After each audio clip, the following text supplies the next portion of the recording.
అక్కడ ఇప్పుడు తెలుగు 2 తెలుగు రాష్ట్రాల్లో హాట్ న్యూస్ ఏదంటే 'అరవ శ్రీధర్' అండ్ 'వీణా' మధ్య సెక్సువల్ స్కాండల్ అని చెప్పొచ్చు. అంటే ఆమె మొన్నటి వరకు బాధితురాలుగా చెప్పుకునింది. అయితే నిన్న ప్రెస్ మీట్ పెట్టినాక ఆమెను గురించి అనేక విషయాలు బయటకొస్తున్నాయి. సో, జనసేన గూడా ఒక జాగ్రత్తగా పవన్ కళ్యాణ్ గానీ, జనసేన గానీ ఒక జాగ్రత్తగా ఆచితూచి ఈ వ్యవహారాన్ని ఒక కొలిక్కి తీసుకురావాలనేది మనకు కనబడుతుంది. అంటే జనసేన ఏమనుకుంటుందంటే, ఈ అమ్మాయి ట్రాప్ వేసింది, ఇతను పడ్డాడు. పడినాక దాన్ని డీల్ చేయడంలో మనోడు ఫెయిల్ అయ్యాడు. కరెక్ట్‌గా ఆమెను అర్థం చేసుకొని డీల్ చేయడంలో ఆ అమ్మాయి మోహంలో పడ్డాడా? లేకపోతే ఆ అమ్మాయి ఇతన్ని ఎలాగా హనీ ట్రాప్ చేసిందా తెలీదు గానీ, తను పడిందైతే వాస్తవమే.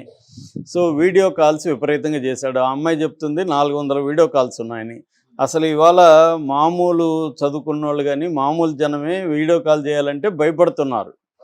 ఎందుకంటే అవతల రికార్డ్ చేస్తారు, ఇవన్నీ ఉంటున్నాయి. అలాంటిది ఇతను ఎమ్మెల్యే, బీటెక్ చదువుకున్నాడు. ఇతను పబ్లిక్ ఫిగరు. రేపొద్దున ఇదేమన్నా బయటకొస్తే మన పరిస్థితి ఏంటని ఒక కామన్ సెన్స్ అతనికి ఉన్నట్టుగా కనబడలేదు. సో, బాత్రూంలో స్నానం చేస్తుంటే కూడా ఆమెతో వీడియో కాల్‌లో స్నానం చేస్తున్నాడు. సబ్బు రుద్దుకుంటున్నాడు. పౌడర్లు మళ్ళీ బయటకొచ్చి పౌడర్‌లేసుకోవడం అన్నీ వీడియో కాల్‌లోనే నడుస్తున్నాయి. తవుడుతో తుడుచుకోవడం దగ్గర నుంచి ఇంకా సెక్సువల్ ఇవి కూడా జరుగుతున్నాయి.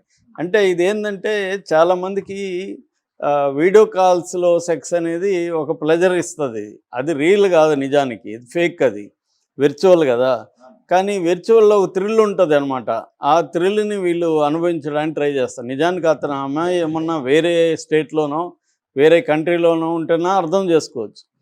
ఆమె ఇతనికి అందుబాటులో ఉంది. ఎప్పుడు కావాలంటే అప్పుడు కలవచ్చు. అలాంటి అమ్మాయితో కూడా ఇన్ని చేశాడంటే విచిత్రం అని ఇతని వైపు.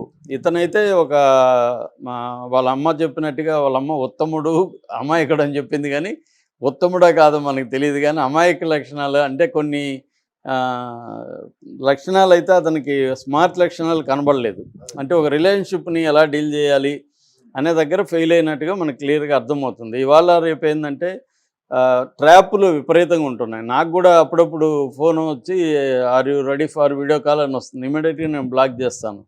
ఎందుకంటే అదొక ట్రాప్ అండి. వాళ్ళు ఏం చేస్తారంటే మనల్ని మెల్లగా బట్టలిప్పించి వాళ్ళు కూడా బట్టలిప్పుతారు. మనల్ని బట్టలిప్పించినాక రికార్డ్ చేస్తారు.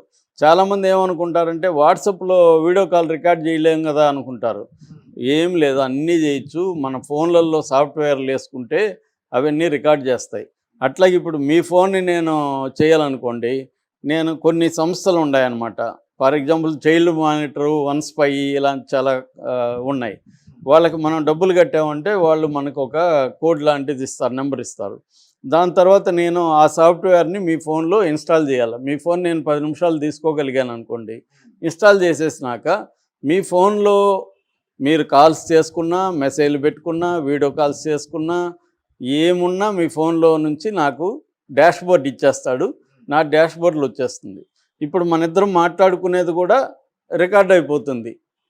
మీరు ఎవరితోనో మాట్లాడుతున్నా అయిపోతుంది. మీకు తెలియకుండా నేను ఇక్కడే కూర్చొని ఆయన వీడియో ఆన్ చేసి వీడియో రికార్డ్ చేయన్నాననుకో, మీకు తెలియకుండా మీ ఫోను పైకేం ఆన్ కాదు అది, కానీ రికార్డ్ చేయగలదు, ఫోటోలు తీయగలదు. అవన్నీ నేను ఇక్కడ రిమోట్ నుంచి చేయొచ్చు అనమాట. అంత టెక్నాలజీ వచ్చేసింది ఇవాళ. ఇది ఎవరైనా చేయగలిగిన పని, డబ్బులు కడితే. నేను చెప్తున్న టెక్నాలజీ కొద్దిగా దాంట్లో నాలెడ్జ్ ఉండి కొంత హ్యాకింగ్ అది తెలిస్తే ఇంకా ఈజీ అనమాట. అందువల్ల ఇవాళ చాలామంది అనుకుంటారు ఐఫోన్లని చేయలేరని. ఐఫోన్లు కూడా చేయొచ్చు, దేనైనా చేయొచ్చు. ఐఫోన్లో జైల్ బ్రేక్ అని ఒక ఇది ఉందన్నమాట టెక్నాలజీ. దాన్ని చేస్తే ఐఫోన్ కూడా మొత్తం ఆ సెక్యూరిటీ అంతా బ్రేక్ అయిపోతుంది. సో అలాగా కొంత నాలెడ్జ్ ఉంటే దేనైనా చేయొచ్చండి, వాళ్ళు పెద్ద విషయం కాదు. సో అలాంటి వచ్చేసినప్పుడు ఇప్పుడు అమ్మాయి చూడండి, తెలివిగా అమ్మాయి 400 వీడియోలు ఉన్నాయంటే అర్థమేమి? అమ్మాయి డే 1 నుంచి రికార్డ్ చేస్తుంది. ఎందుకు చేస్తుంది రికార్డు అమ్మాయి? అంటే అమ్మాయికి ఏదో ఒక ఇంటెన్షన్ ఉంది. ఏం ఇంటెన్షను? 2 ఉండొచ్చు. ఒకటి, ఇతను ఇవన్నీ చూపించి డబ్బులు అడగచ్చు, బ్లాక్మెయిల్ చేయొచ్చు, ఇతను పబ్లిక్ ఫిగర్ అని ఒక ఇంటెన్షను. రెండో ఇంటెన్షను, ఇతను నన్ను పెళ్లి చేసుకుంటాను అంటున్నాడు కదా, పెళ్లి చేసుకోకపోతే అప్పుడు బ్లాక్మెయిల్ చేయొచ్చు అనేది కూడా ఉండొచ్చు. ఎందుకంటే ఇతను కూడా హామీలు ఇచ్చి ఉండొచ్చు. ఇప్పుడు అమ్మాయి మోహంలో పడినాక ఇతను యువకుడు పెళ్లి కాలేదు. ఎందుకంటే ఆ అమ్మాయి 4 ఏళ్ళు పెద్దది ఇతని కంటే. ఇతనికి 27, అతనికి 31. సో కాబట్టి ఇతను ట్రాప్లో పడి ఉండొచ్చు. పడినా కూడా ఇతను తప్పు ఎక్కడుందంటే అమ్మాయికి ఏమన్నా తప్పుడు హామీలు ఇచ్చుంటే అది తప్పు. నువ్వు ఎప్పుడైనా ఒకరికి తప్పుడు హామీ ఇచ్చి వాళ్ళని యామార్చి రిలేషన్షిప్స్ పెట్టుకోవడం అనేది లీగల్ పాయింట్లో తప్పు. రేపు ఇది ప్రూవ్ అయితే తనకు మినిమం బిఎన్ఎస్ యాక్ట్ కింద 10 ఏళ్ళు జైలు శిక్ష ఉంటుంది, ఏది తప్పుడు హామీ ఇచ్చి. రెండవది అమ్మాయి అబార్షన్లు చేశానని చెప్తుంది. అది రియలా కాదో మనకు తెలియదు. అమ్మాయి ప్రూవ్ చేసుకోవాల్సి ఉంటుంది రేపు కోర్టుకి కేసు వెళ్తే. ఇప్పటివరకు అమ్మాయి పోలీస్ స్టేషన్లో కేసు పెట్టినట్టుగా ఎక్కడ కనబడలేదు.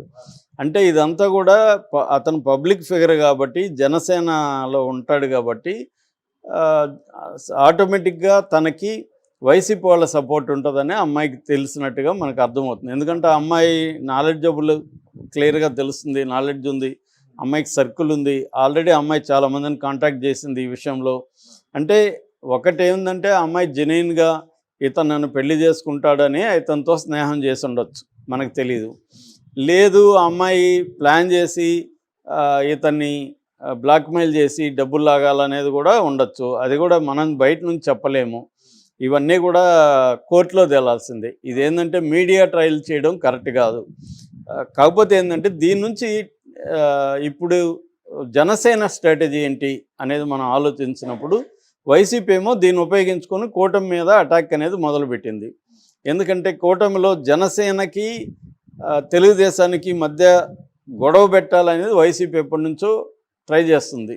ఎందుకంటే అది వీళ్ళు కలిసి ఉంటే వాళ్ళు గెలవలేరు కాబట్టి వీళ్ళని విడగొట్టాలనేది ఇంతకు ముందు నుంచి అంటున్నారు, ఇప్పుడు కూడా అనుకుంటున్నారు.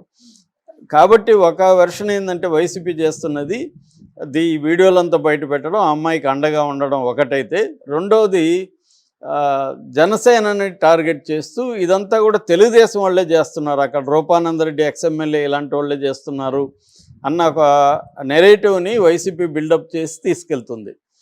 దీనికి తగినట్టుగా కొంత తెలుగుదేశం మీడియా కూడా పవన్ కళ్యాణ్కి యాంటీగా వీడియోలు చేస్తున్నారు. పవన్ కళ్యాణ్ ఎందుకు సైలెంట్గా ఉన్నాడు, పవన్ కళ్యాణ్ మాట్లాడాలి కదా అనేది వాళ్ళు చేస్తున్నారు. సో ఈ మొత్తం ఎపిసోడ్లో జనసేన ఇప్పుడు బదనాం అవుతుంది.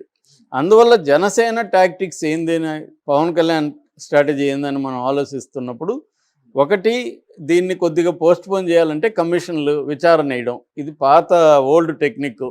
ఏదన్నా ఇట్లాంటివి వచ్చినప్పుడు రాజకీయ నాయకులు ఏం చేస్తారంటే విచారణ అంటారు. అది ఎప్పటికీ తేలదా విచారణ. కానీ ఆ టైంలో ఏదో మేమేమీ చేయలేదనే కంటే ఒక విచారణ, అలాగా త్రిసభ్య కమిటీ విచారణ వేశారు. 7 రోజుల లోపల అతను వచ్చి 7 రోజులు ఎందుకంటే నాకు తెలియక అడుగుతాను, రేపు రావయ్య అంటే అతను రాడా? 7 రోజులు ఎందుకు టైం ఇచ్చారు అంటే ఇదంతా కొంత గ్యాప్ తీసుకోవాలి. ఈ గ్యాప్లో ఏం చేయబోతున్నారంటే ఈమెను విలన్గా చిత్రీకరించే కార్యక్రమం మొదలైంది. అంటే ఈమె హనీ ట్రాప్ చేసింది, అందుకే 400 వీడియోలు రికార్డ్ చేసింది, ఇతన్ని 25 కోట్లు డిమాండ్ చేసింది అని చెప్పి గతంలో ఆమె గురించి ఏవేవో చేస్తున్నారు. నిజం అబద్ధాలు తెలియదు. నైట్లో లారీ దగ్గర నిలబడిందని పోలీసులు తీసుకొచ్చి భర్త దగ్గర వదిలేని ఒక వెర్షను,